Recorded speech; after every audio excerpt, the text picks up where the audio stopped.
Greetings and bienvenue, Midnight Crew. Thank you for returning to this broadcast, and welcome to new viewers joining us for the first time. If you like a video, then feel free to subscribe. What's the most scared you've ever been?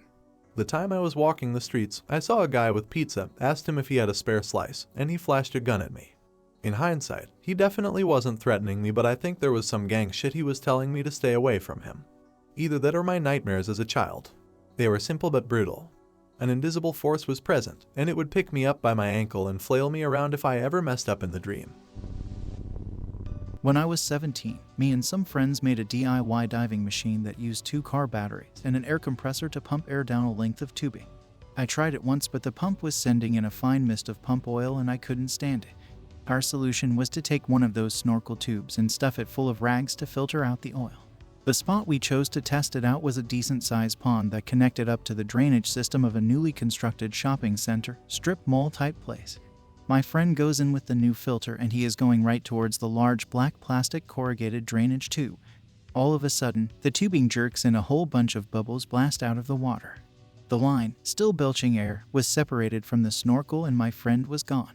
He had gotten sucked into the drainage tube sideways and was blocking the flow like a log jam. Somehow he got loose, but when he did, he got sucked down the drainage tube out to where it opens up into a ditch by the street.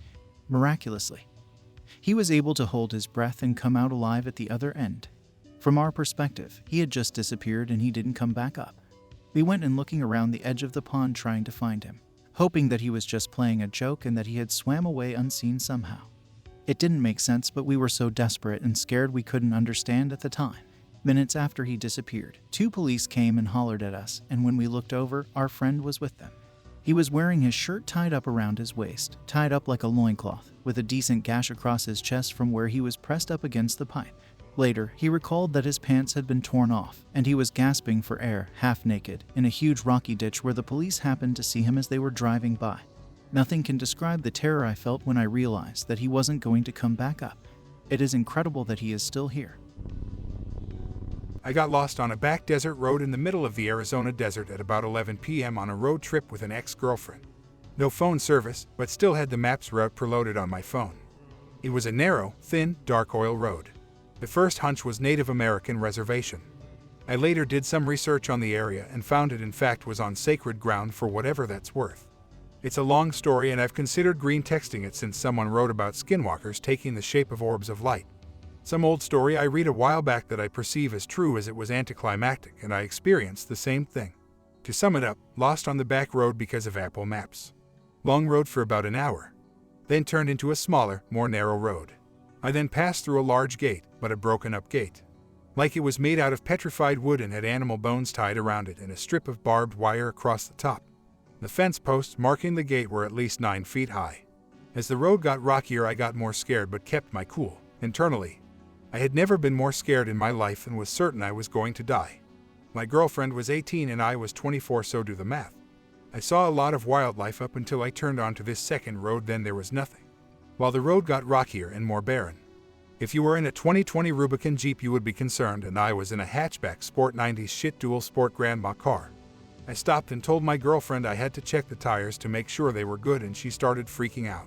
As I got out of the car, it was silent. And I mean that Greentext story type of silence. Not a peep.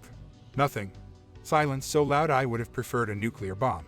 In the distance I saw 2 headlights coming right towards me and got very scared. I was more worried about seeing another person out here instead of a monster. As the lights neared about 50 yards or so, they split off into 2. As if it was 2 motorcycles. They split off to the side of me, about 20 yards on either side, and zoomed past at about 30 miles per hour, completely silent.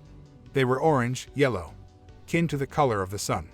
About the size of a basketball or larger, hard to tell. They were dead silent.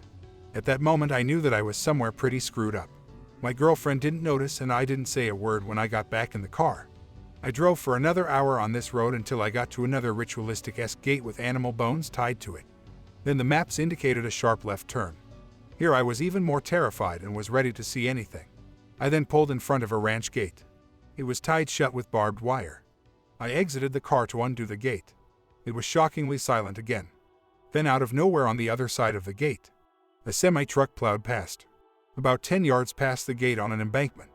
There was the highway. It was just like one of those movies where the main character isn't paying attention and the bus zooms by. It was terrifying. There were some very strange circumstances that led to this detour I was on that included a cop pulling me over prior and making sure I had got a full tank of gas prior to continuing my trip. I keep the story relatively private to people because it isn't too climactic. But it's like, dude, if you're in that situation, when you're out there where you don't belong, you don't need to see anything to know you're close to evil. But yay, only time in my life I was certain I was going to die. My ex-girlfriend and I are still friends but have never talked about it. Sleep deprivation. I was working in an incredibly stressful and abusive job. It affected me so badly that I stopped sleeping. At one point, I became so incredibly stressed that I started averaging about 3 hours of sleep per night. I'm pretty sure it caused permanent brain damage and I was severely screwed up.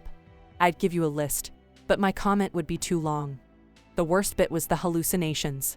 After a few weeks of this bullshit, I started losing my mind. The shop I worked in was full of silver metal clothing racks. When I entered the store in the morning or left at night, I would frequently see shadows darting amongst the clothing. I would also see reflections in the silver darting about. The shop counter was in the center of the room, and I was constantly whipping my head around because I saw movement out of the corner of my eye, like some terrible shadow was slowly creeping up on me. Behind the shop counter, we kept a black rubbish bag, and it scared the shit out of me multiple times a day. I would be leaning against the counter, absolutely exhausted, and suddenly, out of the corner of my eye, I would spot a horrifying shadow man curled up in a ball at my feet and staring up at me. I can't express how terrifying that was. His closeness, his silence, his staring. I would jolt away in panic before realizing that it was just the trash bag, again. I would turn the corner and prepare myself for the black mass, and my heart would still do a little somersault when I saw it, because by this point, my brain was automatically afraid whenever I saw it. I also had sleep paralysis most nights. Still, none of this was the worst bit. The worst bit was the man with a backwards head. Be me, I had a particularly bad sleep last night, and a particularly long shift that day. Sitting at the very back of the bus, heading home. It's a sunny afternoon. The bus is full of noisy people. Normally I dislike crowded buses, but today I'm glad for the crowd. I'm nodding off. People watching is a good way to keep myself conscious. I people watch for a few minutes. Then a man gets on the bus and I forget about everything else. I am utterly captivated by him. The man sits right at the front of the bus in that weird alcove where 2 sets of seats are facing each other. 2 seats facing forwards and 2 seats facing backwards. He sits in one of the forward-facing seats with his back to me, and I am utterly entranced by his hair. It's so beautiful. Glossy, matte, long, short, wavy, straight. Wait, what? I realize that my brain is kind of slipping, and I decide to focus on something else to regain my focus. I look down at the man's neck and shoulders instead. And I am terrified. Because his body is facing me, but his head is facing away from me. His head is on backwards. And somehow I know, in the pit of my stomach, that this entire time that I was watching him, he was somehow watching me. I jolt violently with fright. The man is gone. The bus is empty. All is silent. The sun is shining and I shiver. My hands are shaking, and when I get off at my stop 2 minutes later, I tear up from fright and keep looking behind me in case the man with the black hair and backwards head is creeping up behind me. That night, I went straight to bed and slept for 40 hours straight. When I wake up, I sleep some more. I dunno, it's such a lame story, but I still feel sick thinking about that man. There's a damn good reason sleep deprivation is considered torture. It really is. One time when I was younger and followed the steps for the Tales doll creepypasta. That same night I was nervous, thinking all the while how much I messed up, and couldn't really sleep. I woke up a couple of times during the night. The last time I wanted to get up to take a piss, but when I looked up there was something similar to pick related in front of the TV, which was next to my feet. I immediately pulled all covers up and stayed really still for the rest of the night. I kept waking up but didn't dare move until I opened my eyes and saw it was morning. At first all I felt was relief, because I took the biggest victory piss of my life at that moment, and thought I might have mistaken the TV light for the actual thing. Until I remembered something and asked my mom about it. Basically, it was summer and power cut out very frequently during the night. So I asked if the lights went out yesterday, and she said yes. So to this day I'm not sure if it was the TV or if my anticipation of something happening made something happen. There are some others of my childhood, like blurry shapes of people repeating the same action appearing out of the corner of my eyes when the lights were out, like they were banging their head against something. My encounter with the Pied Piper, my family recounting a time I talked to the ghost of my grandma and me having no memory about it, and others. But out of all of them, this was the one moment I was sure I was gonna die. I had a very vivid sleep paralysis once, was sound asleep and dreaming normally, no nightmares yet nothing out of the ordinary, when suddenly in my dream, my eyes start to widen open really hard and suddenly shift into a state of being that resembled real life, completely paralyzed and heart beating the fastest it's ever beaten. I feel someone's hand on my back grab me, and whoever it was starts shaking me back and forth semi-violently while reciting what I can only make out as Quranic verses to me clear and loud, while I am just sat there, eyes closed and unable to move a muscle, in fear and under the mercy of whoever was behind me. Whole thing lasted like 3 minutes and I woke up in a bed of sweat and a throbbing headache. No words can describe how real it felt. I never slept the same for the next 2 months. I'd like to believe I may have almost died in my sleep and my guardian angel saved me, because although I was scared shitless, the visit somehow never felt evil, quite the opposite. If it's not death, then he probably stopped something malicious from happening to me in my sleep. Told my family if any of them entered my room at the time, and none of them did. Until this day I never really knew what happened at the time, but I do know it's the most scared I ever was. I've had two, both dream-related. They are both scary in different ways, so I'll just explain both. Let me give you little context first. I'm basically the kind of guy who almost never dreams, once or twice a month at max, but it's pretty irregular. Sometimes I've been years without dreaming, sometimes I have 2 or 3 in a relatively short time, then nothing for a long time. This comes with a catch: most, if not all of them are lucid, some more than others. As in, I have more freedom of action. Most are nothing to talk about, since I just usually go with the flow, and hardly intervene, because I like to see what happens naturally. These two are between the more lucid ones, since it felt that I had to do every action manually to actually get a response from the environment. Both took place when I was 16 or 18, I can't remember exactly. Now the actual dreams. The first one. Be me. First person view. Now, that's rare, let's see what happens. Be in some kind of forest following this elfic looking guy, who is showing me around. There was a whole crowd of people following us, commenting on what we were doing, and how it was finally the time for me to learn something. The guy stops and says that that place should be good. Then, he starts to teach me how to move some kind of creature at my will, then says that it's my turn. The creature itself is some kind of meat lump, pretty deformed with one big eye, a mouth that occupies most of its torso, and its limbs were randomly attached to it, covered in brown-reddish fur, kind of like a squirrel. In retrospect it was really creepy, but at the moment I found it kind of cute even. I had one of those on my shoulders before I even realized it. I possess the creature, basically changing to its POV, and start running around, jumping from branch to branch, pretty kino, if I must say it, it felt pretty good. The guy starts to scream no, not like that. I return to my body and ask him what does he mean. He looks panicked, sweating a lot, the crowd looks the same. He shows me how he moves his creature again, and says to me like this, you see. Just don't do that. I said okay, even if I didn't understand the difference, then moved my own creature again. This time the guy, as well as the crowd, were angry, screaming at me, telling me things like stop doing that, don't twist it, and why do you do this to us? WTF, JPG. Get creeped out and decide to change the things around, just to get out of there. So I started building a city, literally making buildings grow out of the ground, erasing the forest. The people around went full schizo mode, screaming weirder and weirder things, blaming me for destroying everything around them, and saying that I should not wake up or they would die. Wait, they knew? WTF. I panic and ask them how they knew it was a dream. They look way more angry now, if that's even possible, like they're ready to attack me.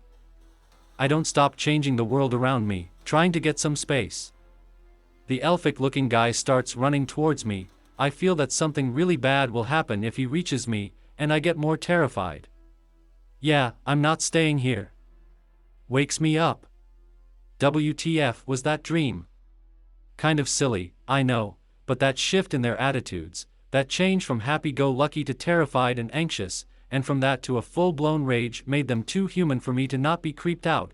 Combine that with the fact that they knew it was a dream, and that I actually felt like I was in danger at the last bit, and that's good enough for me to not want to experience it ever again.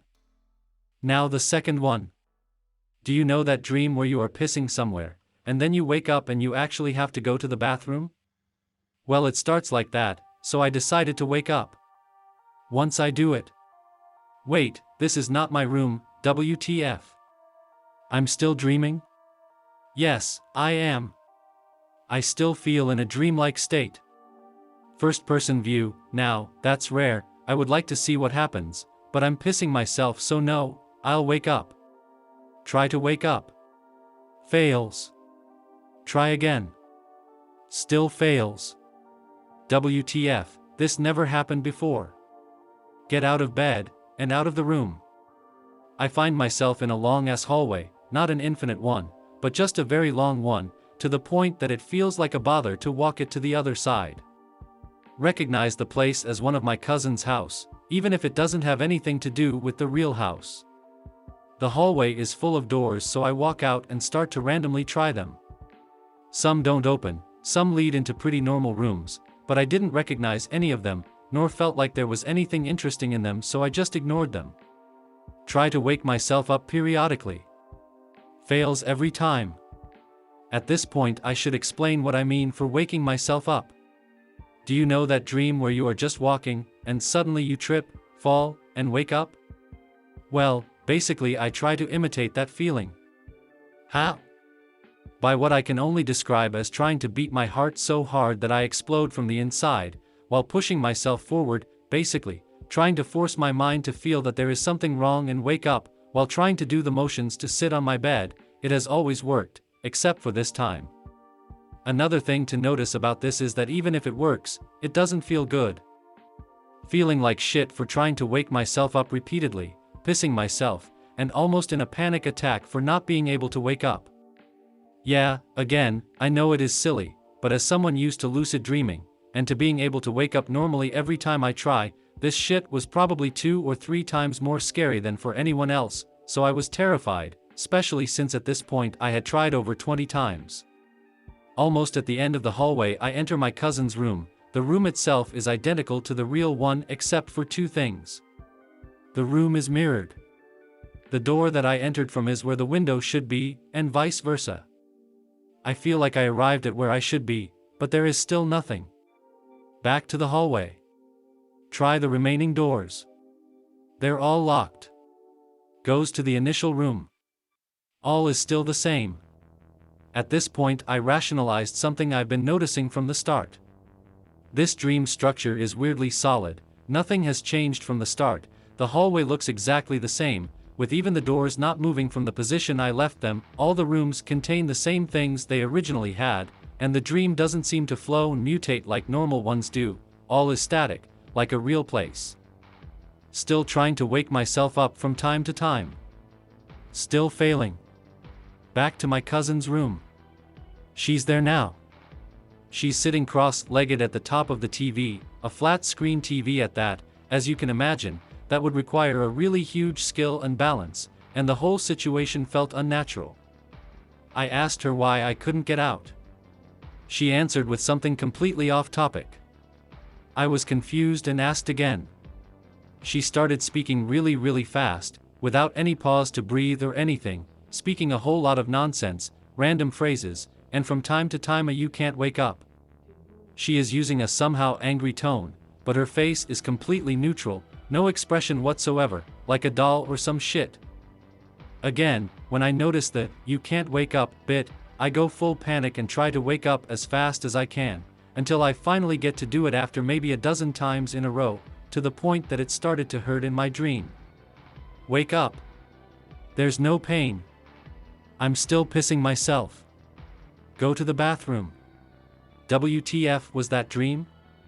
As I said, this one is a little different. More than being afraid of the dream itself, the dread and terror of not being able to wake up was, well, horrifying. There is no other way to put it. Be me, a recruit in the army. It is the weekend, and I'm tasked with watching over our quarters for 24 hours. Have to keep all doors open so the patrolling sergeant can come inside and check the armory. It is around 7 p.m. when another guy comes in. Never explains why he's there, does nothing at all except talk to me for like 3 hours. This dude is usually a complete dumbass who can't count to 10, but now he's in a deep philosophical debate with me like he's the reincarnation Plato or something. After like 3 hours, he suddenly cuts the conversation and simply leaves without saying a thing. Weird, but nothing that scared me or set me off. Come Monday, I asked him what that was all about. He looks at me strangely, says he wasn't there. Shows me pictures of him at dinner with his girlfriend. We went to the guard post and checked the logbook. He was never there. I had a 3-hour conversation with a skinwalker or doppelganger or something else. Nobody ever wanted to do that job ever again, which is not helped by the fact that we were forced to do it, though nothing like that happened to anybody else, even though everybody was on edge. I had plenty of paranormal shit happen to me in that place. Another one. It is close to midnight. It was a very foggy night. This time I'm with like 5 other guys, since it's a weekday and I'm not on guard duty. Decide to go out for a smoke. As I reach the front door and look outside, I notice something. There are like 7 owls of different colors and sizes, each standing like 5 feet away from me. All of them are staring at me. I stand there and take in the moment. It is kinda cool, though a little creepy. I had never seen an owl in person before. They are still staring at me. Some of them drop down from their signs and branches to the grass and start walking toward me. I call for one of the guys. He comes to the door and sees this and immediately does a 180 and nopes out of there. I decided to go get another guy. When we arrived back, there were no owls there anymore. Never seen another owl there again, not even a single one, never again. I hope that you enjoyed tonight's broadcast. If you enjoyed tonight's story, then please subscribe to the channel, as more green texts will appear daily. A new broadcast will appear when the clock strikes midnight Central Time.